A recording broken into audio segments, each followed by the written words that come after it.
on va aller dans du plus concret peut-être maintenant. On a deux interventions, hein, celle de mon ami Guillaume Bernard et celle de mon autre ami Raymond Le Guidec. Alors, que dire pour présenter Guillaume Bernard? Que c'est un politologue qui traite de tout ce que concerne la cité. Vous trouvez, vous le voyez dans les télévisions, dans les radios, dans les journaux. C'est l'universalisme chrétien, c'est un thème qui t'est cher. Et il n'arrête pas d'écrire non plus. Je citerai, parce que c'est un excellent ouvrage, son ouvrage d'octobre 2023, De colère fracassante dans l'ignorance, et qui est un sujet intéressant, hein. Il fallait le trouver, c'est le dialogue entre l'enfant à naître et sa mère qui envisage d'avorter. Donc un excellent ouvrage que je ne peux que recommander. Donc Guillaume, si tu en es d'accord, je te laisse parler donc du complotisme, qui est quand même un thème on ne peut plus à la mode au jour d'aujourd'hui. On est soit complotiste, soit anti-complotiste, mais on n'est pas neutre. À toi. Merci beaucoup. Juste prendre... Excuse-moi. Merci infiniment, Jean-Claude. Merci, Monsieur le Président. Je dois remercier bien sûr le comité scientifique de ce colloque de m'avoir fait confiance. Je suis obligé de vous présenter mes excuses parce que j'ai une voix un peu éraillée et je risque d'avoir une quinte de tout. Mais enfin, je vais essayer de faire au mieux. Je vous présente aussi d'une certaine manière mes excuses dans le sens où, ayant été malade cette semaine, peut-être que mon papier n'est pas aussi abouti qu'il devrait l'être. En tout cas, j'essaierai naturellement de le peaufiner pour la publication. Le sujet que j'ai accepté de traiter est encore une fois, je dois le dire, beaucoup plus compliqué que je ne l'imaginais lorsque j'ai commencé à travailler la chose. Et donc, c'est une étape, je tiens à le préciser, bien sûr, c'est une étape dans une recherche que je vous présente aujourd'hui. Le concept donc de théorie du complot est, semble-t-il, apparu en 1964 dans une note de la CIA visant à dénoncer ceux qui discutaient du rapport Warren à propos de l'assassinat de Kennedy. Il est cependant certain qu'il existe des théories du complot depuis au moins l'époque moderne, dénonciation du complot jésuite pendant l'Ancien Régime, du complot maçonnique ayant préparé la Révolution. La théorie du complot consiste en l'interprétation d'un événement historique ou d'actualité comme étant la résultante d'un plan concerté et orchestré dans l'ombre par une minorité active malveillante. Dès lors, le complotisme considère que l'explication officielle qui ne révèle pas cette machination secrète est un mensonge complice. Être accusé de complotisme est assurément disqualifiant, tant celui qui est visé serait irrationnel, voire paranoïaque. Il arrive cependant que certains auteurs soient tout de même un peu plus prudents et évitent, je dirais, une accusation qui peut parfois porter à la condescendance. Ainsi, très récemment, la journaliste Emmanuelle Anison a-t-elle qualifié de défiants et non pas de complotistes ceux qui s'intéressent à la célébrissime affaire Jean-Michel Trogneux. Le complotisme n'est pas un courant politique. Il n'y a pas de programme du complotisme et une même thèse complotiste peut glisser sur le spectre politique. Ainsi, par exemple, la dénonciation de la synarchie est-elle passée de l'extrême droite avec le docteur Henri Martin, vous savez, celui qui avait été le chef du deuxième bureau de la cagoule, à l'extrême gauche avec les travaux actuels de l'historienne marxiste revendiquée Annie Lacroix-Rise, tandis qu'un historien qui, lui, je crois, ne trahir aucun secret ici en le disant, est un historien de droite, Olivier Dard, considère ce complot capitalistico-administratif, n'est-ce pas, comme étant un mythe. Le complotisme n'est donc pas un programme politique, le complotisme n'est pas non plus une mouvance qui s'est autodéfinie, mais elle a été délimitée par ceux qui se sont érigés en adversaires, ce qui a peu ou prou conduit à tout de même quelque peu artificiellement, créer une certaine solidarité là où il n'y avait pas d'unité, tant les théories du complot sont disparates à propos des pyramides égyptiennes, par exemple, ou de l'alunissage en 1969. Il faut cependant relever que le complotisme peut, à certains égards, s'apparenter à un système de pensée dans la mesure où l'adhésion à une thèse complotiste conduit relativement souvent à s'intéresser à d'autres. C'est en tout cas ce que semblent révéler certaines enquêtes d'opinion. J'y reviendrai. L'enjeu social du complotisme n'est pas seulement intellectuel, mais aussi symbolique. Les complotistes tendent à retourner en étendard glorieux l'étiquette infamante qui leur est imposée. Être complotiste, ce serait être plus perspicace que les autres, ou du moins avant les autres. Il n'y a de complotisme que tant que le complot n'a pas été démasqué, il n'y a de théorie que tant que celle-ci ne s'est pas révélée juste. Le complotisme peut prendre comme figure tutélaire un homme, vous le savez bien, et je suppose que mon collègue Antoine Ploux en parlera sans doute demain, un homme comme Julian Assange, auteur d'un court texte en 2006, intitulé « Conspiracy as Government ». Et naturellement, il dénonce la conspiration comme étant une méthode utilisée par les tenants du pouvoir. Complotistes et anticomplotistes revendiquent tous la recherche de la vérité et accusent le camp adverse d'être, sinon les tenants, du moins les marionnettes de la post-truth society. Les uns, comme les autres, se revendiquent sceptiques, tandis qu'ils considèrent leurs adversaires comme crédules. Alors, l'objet du présent travail n'est pas d'analyser chacune ou même certaines des thèses complotistes, même si j'y ferai allusion à un certain nombre d'entre elles au cours de cet exposé, et encore plus, je dirais, dans la version écrite, car j'ai été obligé, évidemment, de sabrer pour essayer, je dis bien essayer, de tenir le temps imparti. Bon, donc je ne vais pas analyser chacune des thèses, ou même, et encore moins, l'ensemble des thèses complotistes, ainsi que leur réfutation, mais je vais vous proposer une compréhension globale du complotisme et, me semble-t-il, indissociablement de sa condamnation contemporaine. Que signifie, sur le plan philosophique et politique, cette quête pour la vérité? Alors, comme je vous l'ai dit, je n'ai peut-être pas eu suffisamment de temps, et, étant donné mon état de santé de ces derniers jours, pour construire un plan qui soit suffisamment élégant pour être organisé en parties et sous-parties. Et donc, pour l'heure et pour l'exposé oral, je me contenterai d'un certain nombre de subdivisions. Une fois, Michel Villet avait fait un exposé en 12 points. Bon, alors je vous rassure, comme je ne suis pas Michel Villet, eh bien, je n'en ferai que 9. La métamorphose du couple comploteur-complotiste, c'est le premier point. L'articulation de ce couple, comploteur-complotiste, semble avoir connu, au cours de l'époque contemporaine, 3 métamorphoses. Une métamorphose quant au mécanisme dénoncé, c'est la première métamorphose. Le complot d'hier était ourdi du bas vers le haut. Il s'agissait de subvertir l'Église, de renverser la monarchie ou de paralyser la Révolution. C'est que les tenants du pouvoir au cours de la Révolution française n'ont eu de cesse d'accuser leurs concurrents d'ourdir des complots pour paralyser la Révolution. Donc le complot d'hier était ourdi du bas vers le haut, était ascendant. Il semble aujourd'hui que le complot va du haut vers le bas, qu'il est descendant. Les comploteurs entendraient surveiller et soumettre le peuple. Deuxième métamorphose, une métamorphose quant à l'auteur de l'accusation.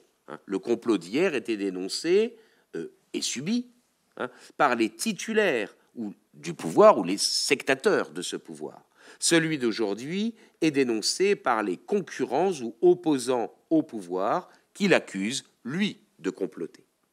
Troisième métamorphose, me semble-t-il, quant à l'accusé principal, n'est-ce pas, de la dénonciation.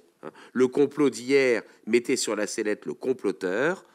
Il me semble qu'aujourd'hui, celui qui est surtout, je dirais, désigné à la vindicte populaire, c'est eh bien, non plus l'auteur du complot, mais celui qui eh bien, dénonce le fait qu'il y aurait un éventuel complot.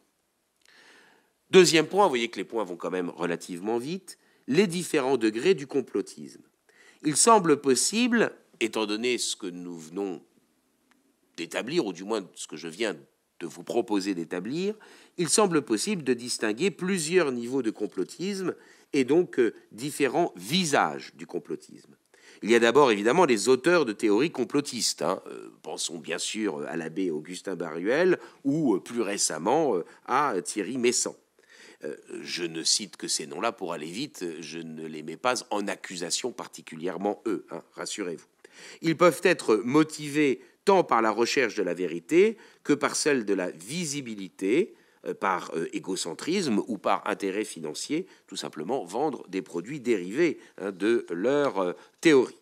Il y a ensuite, après donc les auteurs, les producteurs des complots, si j'ose dire, des personnalités politiques, des people, des personnalités publiques, des people ou des hommes politiques qui se convertissent à ces théories et qui s'en font les représentants de commerce ou les courroies de transmission dans l'opinion publique. Elles prennent position publiquement, ces personnes, et eu égard au risque social que cela peut représenter, peuvent être a priori considérées comme sincères.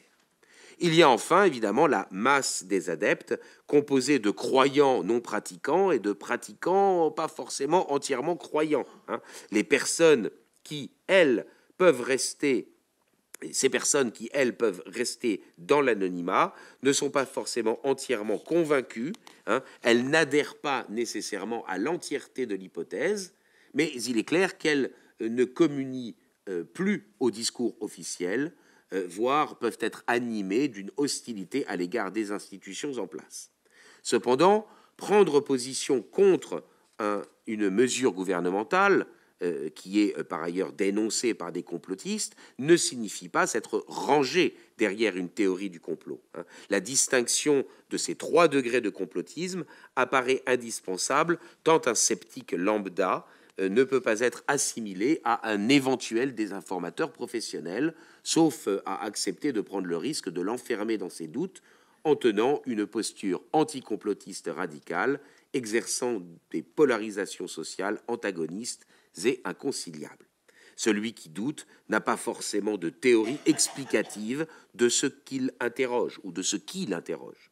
Les enquêtes d'opinion, en l'occurrence une de l'IFOP, il y en a plusieurs, il y a eu plusieurs vagues qui ont été faites par l'IFOP pour notamment la Fondation Jean Jaurès et le think tank très anticomplotiste Conspiracy Watch. Donc les enquêtes d'opinion, en l'occurrence une de l'IFOP, permettent d'identifier les personnes les plus susceptibles que d'autres d'être sensibles au complotisme. Plus la personne vieillit et plus elle a un diplôme élevé, moins elle est a priori réceptive aux théories du complot. Plus une personne a des idées radicales, plus elle est susceptible d'être poreuse au complotisme, étant cependant entendu qu'aucun électorat, même modéré, n'y est totalement hermétique. Ainsi, même s'il n'était pas majoritairement complotiste, il y en avait proportionnellement 2 fois plus parmi les gilets jaunes que dans l'ensemble de la population. Grosso modo, 45 pour 21 à 22 dans l'ensemble de la population. Encore que là, ce sont les chiffres de 2019 et ils ont quand même quelque peu progressé depuis. Troisième point, la mentalité complotiste. On a distingué 3 degrés de complotisme. Y a-t-il quand même en commun une certaine mentalité? Alors, plusieurs instruments d'analyse ont été bâtis pour identifier psychologiquement le complotisme. Parmi eux, il y a la CMQ, la Conspiracy Mentality Questionnaire, que d'aucuns, oui, je parle fluently with a marvelous accent, que d'aucuns appellent donc par facilité l'échelle de Martin Bruder. 5 énoncés permettraient d'identifier une mentalité conspirationniste. Je vous cite les 5 énoncés. Beaucoup de choses très importantes se produisent dans le monde dont le grand public n'est pas informé. Bon. Deuxième proposition, les politiciens ne nous disent généralement pas ce qui motive réellement leurs décisions. je me permets un tout petit commentaire intrusif. Ce sont quand même des propositions auxquelles, je dirais, il ne s'attache pas vraiment l'idée, je dirais, d'un raisonnement et d'une théorie, comment dire, forcément farfelue. Hein. Là, on est quand même avec des propositions qui sont susceptibles eh bien, de recueillir l'adhésion d'un assez grand nombre de personnes dans la population. Troisième proposition, les agences gouvernementales. On voit bien que le texte est, enfin que les énoncés sont d'origine nord-américaine. Les agences gouvernementales surveillent directement, étroitement, les citoyens. Quatrième, des événements qui, en apparence, ne semblent pas avoir de lien, sont souvent le résultat d'activités secrètes. Cinquièmement, il existe des organisations secrètes qui influencent considérablement les décisions politiques. Vous voyez quand même, évidemment, la progression, je dirais, dans la mentalité conspirationniste. Alors, ces 5 propositions, elles sont testées auprès de l'opinion publique, et l'IFOP l'a effectivement fait. Et ces enquêtes ont révélé que, séparément, chacune de ces affirmations recueillait l'approbation d'une majorité de Français, avec des taux d'accord allant de 54% pour des événements qui, en apparence, ne semblent pas avoir de lien, sont souvent le résultat d'activités secrètes, jusqu'à 84%, les politiciens ne nous disent généralement pas ce qui motive réellement leurs décisions. En outre, 38% des personnes interrogées s'étaient déclarées lors de cette enquête d'accord avec l'ensemble de ces affirmations. Cependant, la catégorie psychosociologique du complotisme est-elle aussi objective qu'il n'y paraît au premier abord, hein, car les anticomplotistes mettent dans le même ensemble des théories qui sont très éloignées les unes des autres, hein, puisque certaines portent sur des questions où la responsabilité humaine est nulle, hein, la Terre plate ou creuse. Certains pensent qu'elles le sont, mais en tout cas, ça n'est pas les hommes qui ont creusé la Terre. Hein, c'est la Terre qui serait supposée être creuse quand l'homme est arrivé. Deuxième catégorie de complotisme, des questions où la responsabilité humaine est, cette fois-ci, entière, le bombardement de Pearl Harbor, l'assassinat de Kennedy, et enfin des questions où la responsabilité humaine est possible, mais pas forcément exclusive, par exemple le réchauffement climatique. Cette diversité permet à l'anticomplotisme de dénoncer un phénomène d'ampleur, mais cela n'affaiblit-il pas leur position par la disparité, confinant peut-être à de l'incohérence. Quatrième point, le mécanisme ou les mécanismes du complotisme. Certains auteurs, donc sur la base de cette mentalité conspirationniste, ont proposé d'analyser le complotisme et d'essayer de dégager quels sont les mécanismes intellectuels qui conduisent à l'adhésion ou à la production d'une théorie du complot. Et certains auteurs, en l'occurrence c'est un sociologue français un peu touche-à-tout, pas universitaire, mais comment dire, un journaliste, dont j'avoue que les travaux m'intéressent assez régulièrement. Il est spécialiste en particulier de l'extrême gauche, c'est Christophe Bourseiller, et il a proposé d'analyser le complotisme comme une religion dont les points centraux du dogme seraient les suivants. Et je vous les donne en les ayant reformatés avec d'autres sources. Premier dogme, si j'ose dire, bien des choses présentées comme vraies sont en fait fausses. La conséquence, c'est que les médias mainstream mentent et le font sciemment. C'est le font sciemment qui est évidemment quelque chose d'important. Deuxième dogme, les choses ne sont pas telles qu'elles semblent l'être. Il faut donc par principe douter pour s'extirper du spectacle des apparences. Troisième dogme, rien n'arrive par hasard. Il y a donc, et c'est un point essentiel évidemment du complotisme, une cause cachée. Quatrième dogme, des événements apparemment distincts sont en fait liés. Et c'est un des points assez, je dirais, sympathique, je dirais, de l'analyse de Bourseiller, c'est que du coup, il en conclut qu'il existe pour le complotisme une providence inversée qui est à l'œuvre, une providence maléfique. Le complotisme présente plusieurs faiblesses intrinsèques, parmi lesquelles il est possible de relever celle-ci. Alors, je vais faire un inventaire à l'après-Vert. Peut-être faudra-t-il que dans le papier écrit, je réorganise cela. Mais ça me paraît important, évidemment, de le noter. Il tend à confondre, d'une part, une accumulation de faits avec une démonstration, Et d'autre part, il confond donc la corrélation avec une relation de causalité. Ça, je dirais que c'est le b.a.-ba de la critique, je dirais, des thèses du complot. Deuxième faiblesse, il tend à assimiler un faisceau d'indices avec une preuve. Troisième faiblesse, il tend à surestimer l'investissement de l'intelligence de ceux qu'il considère comme comploteurs. Dans la même logique, il sous-estime l'incompétence et l'inconséquence. Dès lors, le complotisme néglige l'importance du principe de parcimonie, communément appelé le rasoir d'Occam. Dans un raisonnement, les explications non nécessaires doivent être éliminées. Autrement dit, l'explication la plus simple est sans doute la meilleure, et l'incompétence des politiques est peut-être plus crédible que leur machiavélisme. Autre faiblesse, il peut glisser, le complotisme, de l'identification d'un comploteur en raison de ses idées ou de ses actes, à son identification en raison de son être. C'est la loi des suspects, c'est l'appartenance d'une personne à une race ou à une classe. Il tend, ce complotisme, ensuite à pratiquer l'amalgame. Si une personne appartenant à un groupe pense une chose, tout le groupe est supposé y adhérer. Il tend à confondre la convergence des idées et d'intérêts avec une entente délibérée. Nul besoin, me semble-t-il tout de même aujourd'hui, c'est un commentaire personnel, d'un complot de la franc-maçonnerie, dans la mesure où tous les hommes politiques adhèrent, peut-être parfois sans le savoir, encore que, en fait, adhèrent à leurs idées.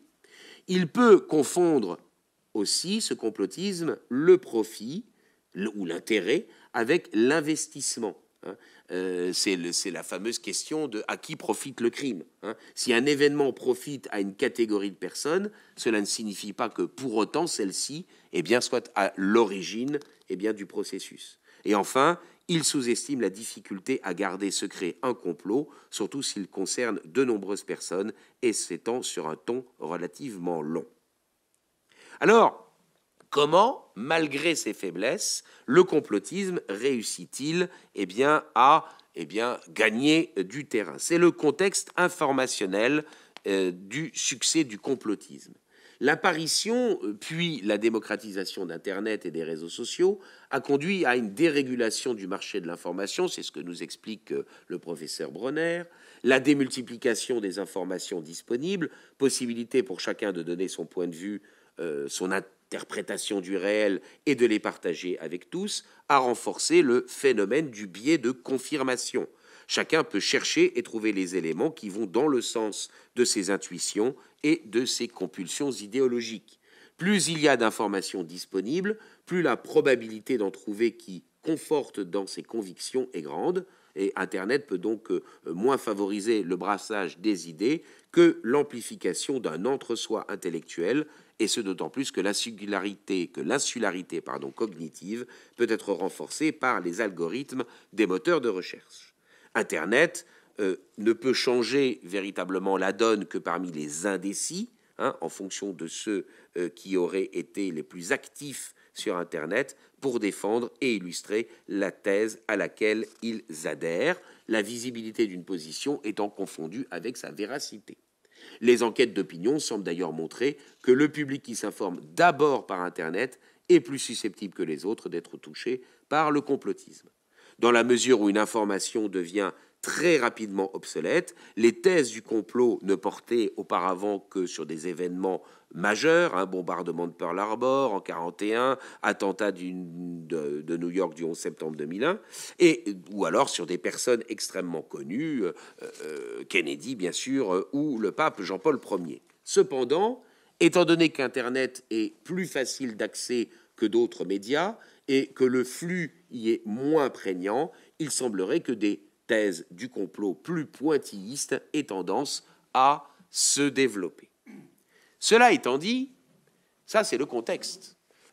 Internet favorise plus le développement des thèses du complot que le bouche à oreille. Mais si Internet a donné une caisse de résonance aux thèses complotistes, dont elle ne disposait pas auparavant, Internet n'est que le vecteur. Et je vous propose maintenant, dans ce 6e point, de nous interroger sur les causes sociales, les causes profondes de l'expansion du complotisme. Les thèses complotistes n'auraient pas pris racines dans une part importante de la population si le contexte social n'avait pas rendu l'opinion publique réceptive. Au cours des 40 dernières années, 4 révélations dans l'espace public ont favorisé, à mon sens, l'extension du phénomène complotiste. Première révélation, celle que les médias peuvent se tromper. 2 événements au cours, par exemple, de la décennie 1980, illustrent, je dirais, le fait que l'ensemble des médias sont allés dans le sens d'une thèse qui s'est révélée évidemment fausse. Le nuage radioactif de Tchernobyl, en avril 86, qui s'arrête à la frontière, le faux charnier de Timișoara, j'ai aucune sympathie pour les Ceausescu, mais enfin, le fait est que le faux charnier de Timișoara, en Roumanie, en décembre 89. Deuxième révélation que les pouvoirs publics peuvent mentir sciemment. Bon, alors, évidemment, il y a un certain nombre d'exemples, le plus connu étant évidemment le discours de Colin Powell à l'ONU en février 2003 à propos des armes de destruction massive en Irak. Troisième révélation, que la parole du peuple n'est pas prise en considération. C'est ce qui est arrivé, évidemment, avec le traité de Lisbonne de 2007, qui a repris l'essentiel des dispositions du traité de Rome de 2004, qui avait pourtant été rejeté en 2005 par référendum décisionnel en France et puis par référendum consultatif aux Pays-Bas. Et vous le savez bien, ce traité de Lisbonne, il avait été d'abord rejeté par les Irlandais en 2008, on les a reconvoqués aux urnes en 2009 pour qu'ils l'acceptent. Ça avait été déjà le cas pour les Danois, encore que pour le coup, les Danois, en 92-93, il y avait eu une modification des dispositions. Quatrième révélation, la révélation que le peuple peut s'exprimer en dehors des canaux officiels. C'est le cas des Gilets jaunes en France, qui sont nés hors syndicats et hors parti, où que ce peuple, il peut investir et finalement réussir à influencer un groupe social institutionnel. C'est le cas de la droitisation du Parti des Républicains aux États-Unis, sous l'influence notamment du Tea Party. Si le complotisme n'a pas de programme politique, il est en revanche un phénomène politique, dans la mesure où il traduit une défiance envers les institutions sociales, qu'il s'agisse des pouvoirs politiques, des médias, ou encore de certaines entreprises, ce qu'on appelait auparavant le complexe militaro-industriel, ce qu'on appelle maintenant dans un autre domaine Big Pharma. Alors, quels sont les enjeux méthodologiques de ce complotisme ? Complotisme et anticomplotisme peuvent être analysés. C'est ce que je vous propose, je ne suis pas sûr de moi, vous me direz si ça vous paraît pas totalement confondant de bêtises, peuvent être analysés à l'aune de certains choix méthodologiques. Ils sont sans doute à leur corps défendant comme l'avers et le revers d'une même pièce. Complotisme et anticomplotisme sont le fruit, me semble-t-il, de la combinaison, pour parler en termes historiographiques, du spécialisme et de la longue durée. Leur analyse est d'abord inscrite dans le spécialisme. Ainsi, dans un premier temps, les argumentaires complotistes instrumentent-ils des faits particuliers, choisis parce que évidemment suggestifs. Cela conduit à avoir une vue partielle. Mais ces faits sont ensuite dotés d'une valeur exemplaire, d'une force significative plus grande que celles qui sont accordées à d'autres qui sont négligées. Autrement dit, l'indispensable spécialisme du départ sert de tremplin, grâce à des extrapolations, des généralisations, à une interprétation globale. Quant à eux, les anticomplotistes se complaisent justement dans des analyses ultra spécialisées, considérant, peut-être avec un certain aveuglement, que les thèses complotistes sont décrédibilisées quand seraient prouvées certaines de leurs erreurs, et dès lors refusent d'intégrer l'analyse de ces faits partiels dans une vue d'ensemble plus large. Dans un second temps, les faits singuliers sont absorbés par une vision inscrite dans la longue durée. Une thèse complotiste propose une interprétation globale qui, dès lors, néglige les détails, notamment la microchronologie. L'auteur ne s'embarrasse pas de contre-exemples et des nuances, il déroule une histoire dont les perspectives sont celles d'évolutions orchestrées dans l'ombre par certaines forces sociales. Il s'avère que les anticomplotistes les rejoignent dans cette vision englobante de l'histoire, sur la longue durée, d'aucuns pouvant adhérer à l'idée d'un sens de l'histoire déterminé. Tous, en tout cas, s'accordent pour dire que l'histoire est écrite par les vainqueurs, mais comment le font-ils? Mus par quels principes philosophiques et, ou politiques? Et c'est là que j'en arrive au 8e point. Vous voyez, finalement, mais ça, 3 minutes, c'est sans doute suffisant. Au 8e point,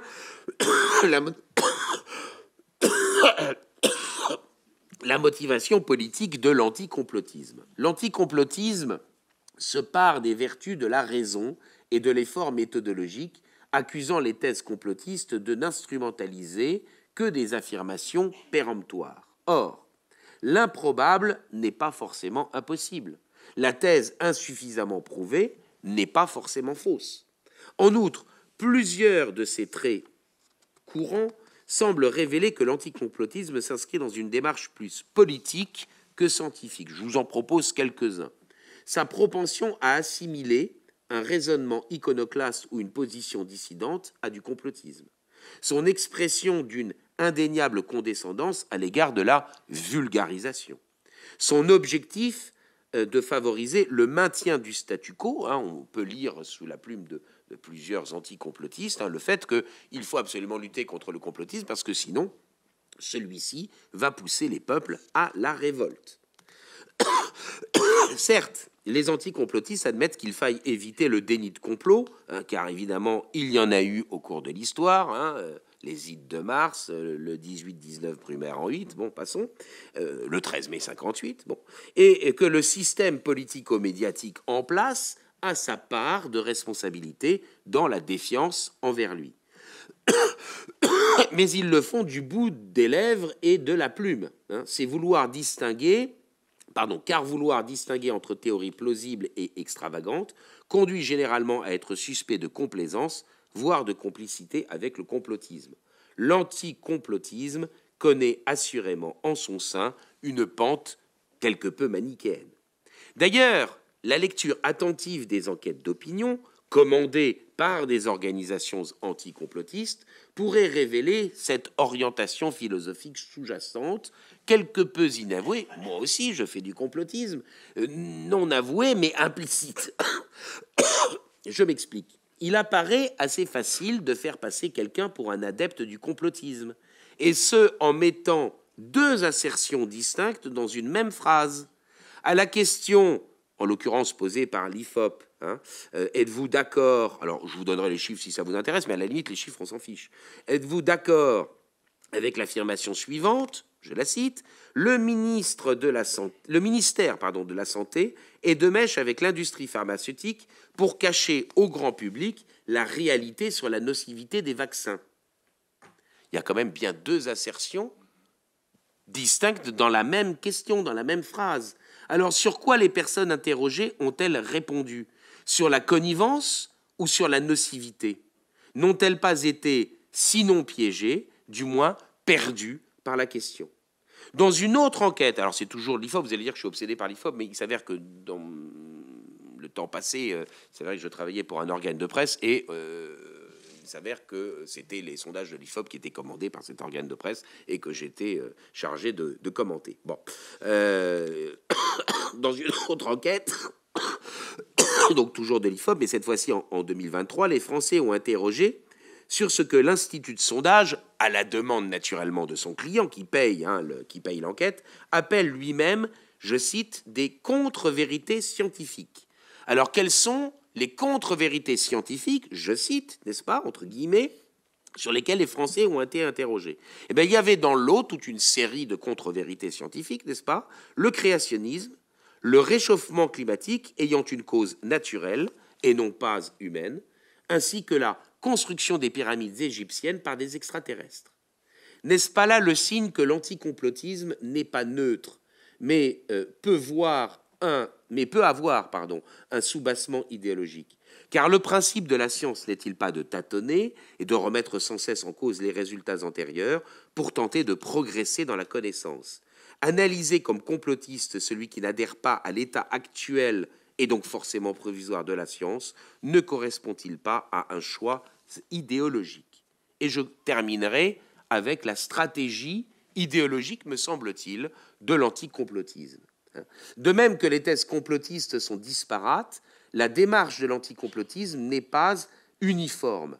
Il semble possible de distinguer, me semble-t-il, deux attitudes lorsqu'on lit les textes. Deux attitudes, on peut les ranger dans deux catégories, deux attitudes anticomplotistes, l'une qu'on va qualifier de scientifique, l'autre qu'on va qualifier d'idéologique. La première démarche cherche à répondre à l'une ou l'autre des théories du complot. Par exemple, non, la Terre n'est pas plate ou creuse. Non, les chemtrails ne sont pas des agents chimiques délibérément répandus en haute altitude. Étant entendu que, évidemment, selon la loi de Brandolini, il faut plus de temps et d'énergie pour réfuter une thèse que pour la produire. Et évidemment, cela peut décourager et conduire, me semble-t-il, à la deuxième démarche. Il existe, en effet, un second positionnement anticomplotiste qui cherche à invalider par principe tout complotisme, moins pour critiquer des défaillances logiques de certaines théories du complot que par réflexe ou presque par principe idéologique. Je m'explique. Dans une thèse complotiste, il y a la combinaison de deux propositions. Première proposition qui est mise en exergue des faits ou des processus sociaux ont été longtemps ignorés, ils sont finalement découverts par l'auteur de la thèse et ces processus échappent au contrôle des acteurs ordinaires de la vie sociale. Ça, c'est la première proposition. Deuxième proposition, eh bien, elle consiste en une imputation de ces faits ou de ces processus à l'action d'un groupe caché agissant délibérément. Chacune des théories du complot se focalise en règle générale sur une cause principale, même si elle n'ignore pas toujours le fait qu'il y ait une multiplicité de facteurs. Or, je conclus, dans la dénonciation du complotisme, qu'est-ce qui est véritablement visé? Est-ce vraiment la seconde proposition, un groupe secret manipule, ou est-ce la première? Il y a à l'œuvre dans la société des transformations qui ne sont pas explicites, dont les finalités ne sont pas claires et auxquelles la masse n'a pas consenti. Mon hypothèse, c'est que c'est moins la seconde proposition qui est en ligne de mire de l'anticomplotisme idéologique, mais bien la première. Sous prétexte de dénoncer l'erreur de la seconde proposition, c'est en fait la première qui est visée. Je vous donne un tout petit exemple, j'en ai pour une seconde. Dans la thèse, mais alors évidemment, je prends un exemple facile. Après, on pourrait prendre d'autres exemples, et à l'écrit, je prendrai d'autres exemples. Eh bien, première proposition, la Terre est plate. Deuxième proposition, cela nous est caché. Bon, c'est bien évidemment la première proposition qui est principalement visée.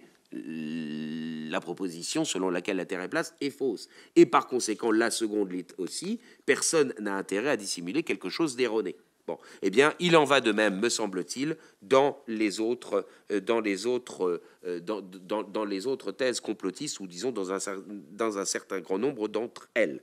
D'aucuns pourraient considérer que cet affrontement, réactive une nouvelle forme de lutte des classes. Vous aurez ça par écrit. Et il est bien évident que, et je conclurai là-dessus, que, dès lors, adhérer, voire s'investir dans une théorie du complot, répond aux deux propositions que répond et illustre les deux propositions que constitue cette thèse complotiste. Première proposition, en s'investissant et en adhérant dans une thèse du complot, on se réapproprie son destin.